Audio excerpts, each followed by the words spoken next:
السلام علیکم ورحمۃ اللہ تعالی وبرکاتہ۔ جبل سور کی بلندی۔ حضرت اس واقعے کو آپ غور سے سماعت کریں کہ حضرت ابوبکر صدیق رضی اللہ تعالیٰ عنہ نے محبت رسول میں کس قدر مصیبتوں کا سامنا کیا اور آقا صلی اللہ تعالیٰ علیہ وسلم کی بارگاہ میں اپنے دل مبارک کو بچھا دیا۔ تو واقعہ غور سے سماعت کریں۔ ہجرت کی رات سیدنا صدیق اکبر رضی اللہ تعالیٰ عنہ اور حضور صلی اللہ تعالیٰ علیہ وسلم کو اپنے کاندھے پر بیٹھا کر جبل سور پر چڑھے اور غار تک پہنچایا۔ غار سور کی بلندی کو طے کرنا کتنا مشکل ہے، یہ وہی جان سکتا ہے جس کو جبل سور کی حاضری نصیب ہوئی ہو۔ اب یہاں سے صاحب کتاب اپنی بات کو لکھتے ہیں کہ جب وہ جبل سور کو گئے 2009 میں اور ان کے ساتھ تقریباً 50 حاجی لوگ تھے۔ ان کا ہوٹل جبل سور کے قریب تھا۔ جب ہم لوگ کہتے ہیں کہ جب ہم لوگ حج سے فارغ ہو گئے تو دوسرے یا تیسرے دن اپنے چند ساتھیوں کے ساتھ غار سور کی زیارت کے لیے روانہ ہوئے۔ غار سور کی اونچائی تقریباً 5017 فٹ ہے۔ 5017 فٹ ہے۔ دھوپ کی شدت تھی اور طویل اونچائی کو طے کرنا تھا، اسی لیے ہم لوگ اپنے پاس پانی کا ذخیرہ بھی لیتے گئے تاکہ پیاس لگنے پر پریشانی نہ ہو۔ دوسرے لوگ بھی اپنے ہاتھوں میں پانی کا باٹل لیے ہوئے تھے۔ نیچے سے اوپر تک پتھر توڑ کر سیڑھی بنا دی گئی۔ جو لوگ گئے ہوں گے انہوں نے دیکھا ہوگا، اگر یہ سیڑھی نہ ہوتی تو عام لوگوں کا اس مقدس مقام پر پہنچنا ناممکن تھا، کیونکہ 3 میل کی چڑھائی کوئی معمولی بات نہیں ہے۔ راستے میں کئی جگہ دکان بھی مہیا ہیں جو زائرین کے لیے بہت مفید ہیں، کیونکہ وہاں کچھ دیر بیٹھ کر چائے پانی پی کر آرام کر لیتے ہیں۔ میں نے ایسے لوگوں کو بھی پہاڑ پر چڑھتے ہوئے دیکھا ہے جو واقعی میں چڑھنے کے قابل نہ تھے، لیکن پھر بھی عشق ہے جو کھینچ لیے جا رہا ہے، بعض کسی کے سہارے اور بعض گھٹنوں کے بل، بعض گھسٹتے ہوئے اپنی منزل کو پانے کی کوشش میں تھے۔ بفضل تعالی ہم سب وہاں پہنچ کر اس مقدس مقام پر نماز پڑھنے اور برکتیں لوٹنے کا موقع ملا۔ اللہ تبارک و تعالی کا ہم جتنا شکر ادا کریں کم ہے، کیونکہ مجھے گنہگار کو اپنی بارگاہ میں بلا کر بہت ساری نعمتوں سے سرفراز فرمایا۔ اللہ تعالیٰ سے دعا ہے کہ ہر سنی صحیح العقیدہ مسلمان کو اس مقدس مقام کی حاضری نصیب عطا فرمائے، آمین۔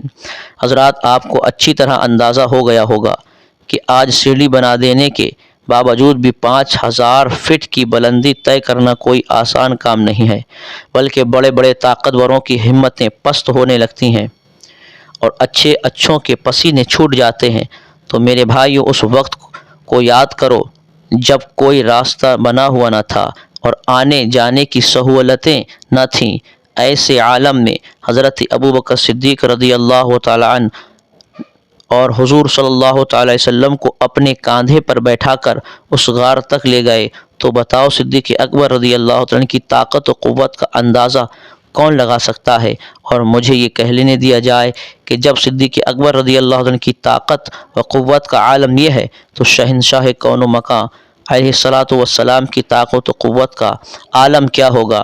غار حرا میں پانی کا چشمہ، تفسیر در مثنوی صفحہ نمبر 242 اور تفسیر روح البیان صفحہ نمبر 435 پر یہ واقعہ موجود ہے کہ جب سرور عالم صلی اللہ تعالیٰ علیہ وسلم مکہ مکرمہ سے ہجرت فرما کر غار سور میں تشریف لائے تو صدیق اکبر رضی اللہ تعالیٰ نے عرض کیا، یا رسول اللہ صلی اللہ تعالیٰ علیہ وسلم، مجھے پیاس کی شدت تڑپا رہی ہے۔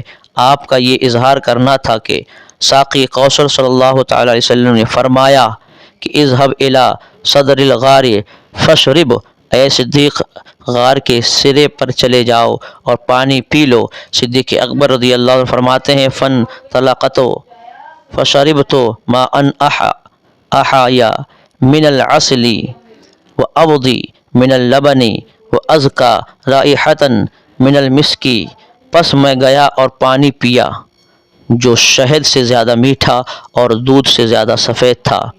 جبھی تو سرکار اعلیٰ حضرت امام اہل سنت ارشاد فرماتے ہیں کہ رب ہے معطی، یہ ہیں قاسم، رزق ان کا کھلاتے یہ ہیں، ٹھنڈا ٹھنڈا میٹھا میٹھا پیتے ہم ہیں پلاتے یہ ہیں، مانگیں گے مانگے جائیں گے، منہ مانگی پائیں گے، سرکار میں نہ لا ہے نہ حاجت اگر کی ہے۔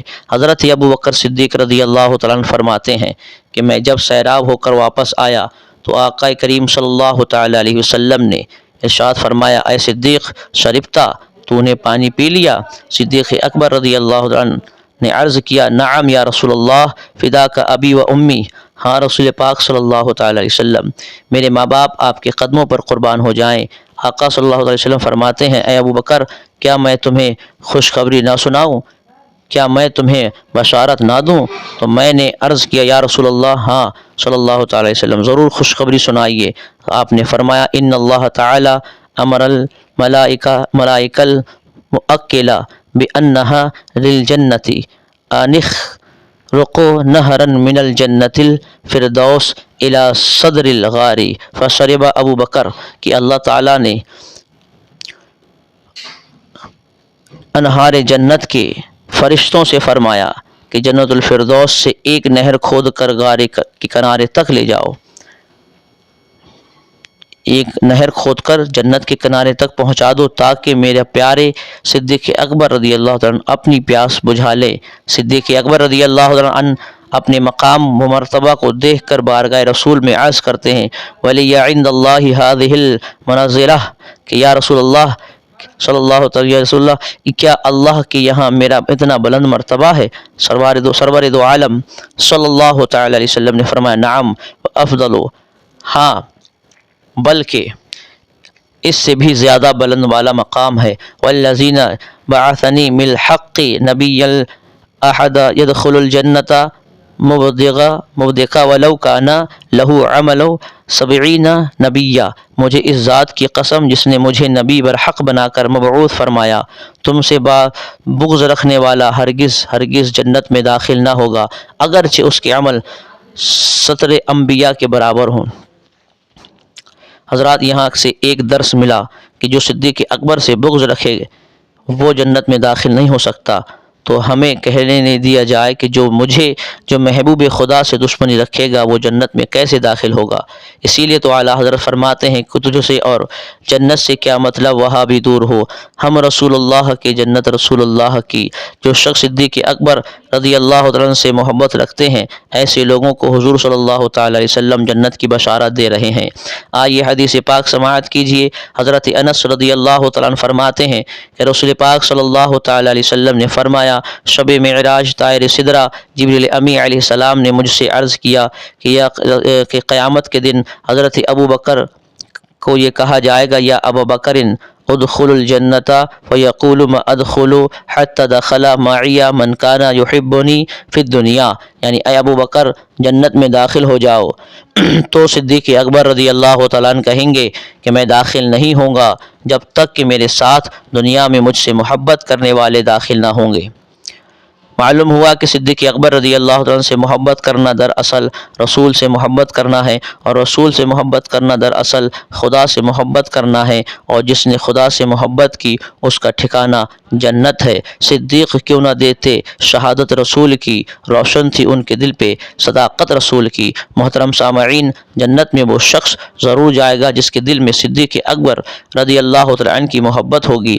آئیے اس سلسلے میں ایک واقعہ سماعت کیجیے تاکہ آپ کے دل میں صدیق اکبر کی محبت کی بے پناہ بڑھ جائے اور جنت کا راستہ آسان ہو جائے۔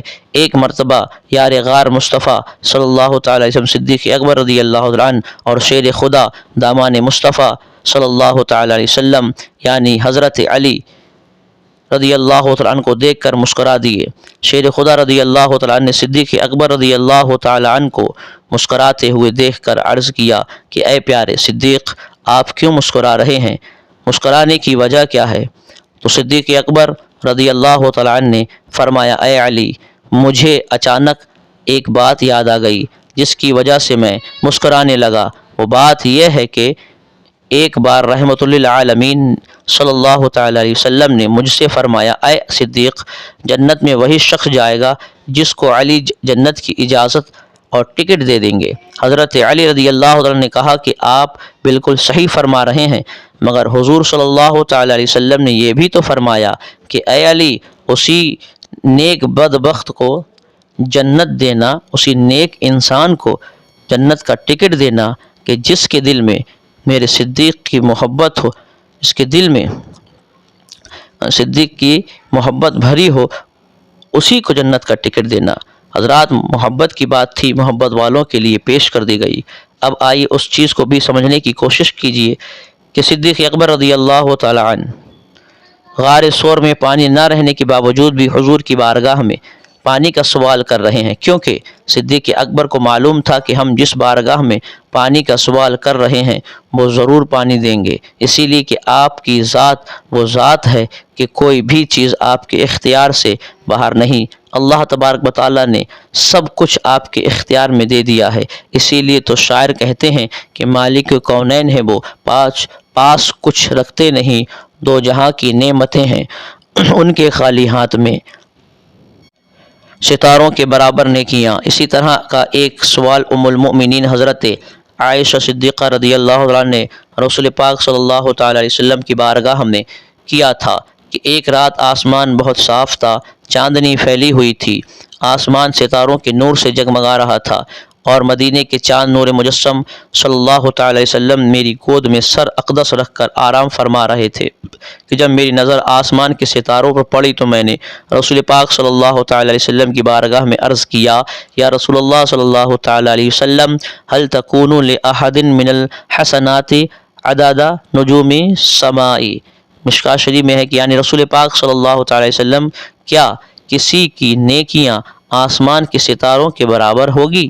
حضور پاک صلی اللہ تعالی علیہ وسلم نے جواب میں ارشاد فرمایا، ہاں، عمر کی ہیں جن کی نیکیاں آسمان کے ستاروں کے برابر ہیں۔ تو حضرت عائشہ صدیقہ رضی اللہ عنہا نے عرض کیا کہ فَأَيَّنَا حَسَنَاتُ أَبِي بَكْرٍ، اور میرے والد گرامی کی صدیق اکبر رضی اللہ عنہ کی نیکیاں کہاں گئیں؟ تو حضور پاک صلی اللہ تعالی علیہ وسلم نے ارشاد فرمایا کہ اے عائشہ، عمر کی ساری نیکیاں اور ابو بکر کی نیکیوں میں سے ایک نیکی کی طرح ہے، یعنی حضرات یہ وہی نیکی ہے جو صدیق اکبر رضی اللہ عنہ نے غار ثور میں کمائی تھی۔ اگر آپ حضرات کو یہ واقعہ پسند آیا ہو اور اس طرح کے واقعات آپ سننے کے شوق رکھتے ہیں، شوقین ہیں، تو ہمارے چینل کو ضرور سبسکرائب کر کے بیل آئیکن کو ضرور دبائیں تاکہ روزانہ اسی طرح کی ویڈیو آپ حضرات کی خدمت میں پیش کرتے رہیں۔ تب تک کے لیے خدا حافظ، السلام علیکم۔